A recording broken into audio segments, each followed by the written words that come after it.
Quand Tony Stark se prend pour Hulk, ça La donne classe infiniment rien Quand plus même, vite. Waouh. hein, j'ai pas encore les muscles, j'ai quand même un bout de l'armure Tu es d'Iron Man, magnifique. donc je suis pas mal. Magnifique. Puisqu'il y a l'armure. Voilà, exactement, C'est comme il y a l'idée. l'armure.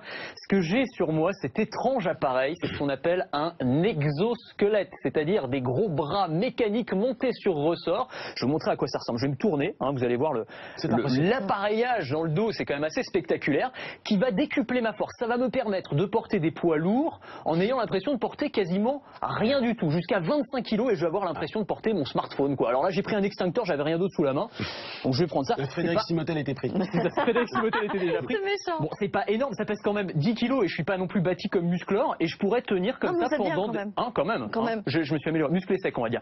Et on pourrait tenir comme ça sans problème pendant des heures, parce que on a une force de compensation dans Ça les fait bras envie, quand même. qui nous permettent bien, de tenir des objets, de tenir des objets et de renforcer notre force musculaire. Alors celui-ci il est fait pour les bras, il y en a d'autres pour le dos, pour les gens qui doivent se pencher souvent en avant, d'autres pour les jambes qui vont servir de siège virtuel. On va s'asseoir sans avoir besoin de chaise par exemple. Alors, il y a toutes sortes d'exosquelettes Vous allez tomber. comme celui-ci. Mais non, justement, on tombe pas, c'est ça l'intérêt. Bon, c'est Attendez, je incroyable repose pour ça. tous ceux qui travaillent en usine, dans le bâtiment, ça va changer leur vie, quoi. Tous les travaux pénibles. Alors on commence à voir ça arriver sur les chaînes de montage dans le monde automobile, dans l'aéronautique, dans le BTP évidemment.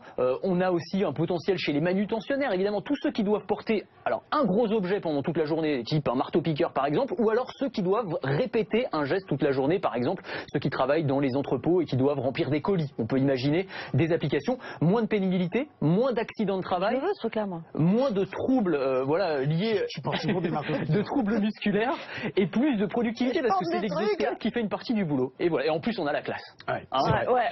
Ouais. Évidemment, Vraiment. on réfléchit à d'autres utilisations, on pense à l'armée et à la médecine. Alors ouais, dans l'armée par exemple, l'armée américaine, Raytheon, grand groupe de défense américain, a mis au point des exosquelettes. Alors là on voit des super soldats carrément, capables de porter des charges de plus de 90 kilos plusieurs centaines de fois sans se fatiguer. Donc alors tranquille, on fait des pompes avec un sac de 50 ça kilos va. sur le dos, Easy, pas quoi. de problème, on porte un missile à main nue tout seul, aucun souci, hein, voilà, donc c'est assez Moi aussi, spectaculaire.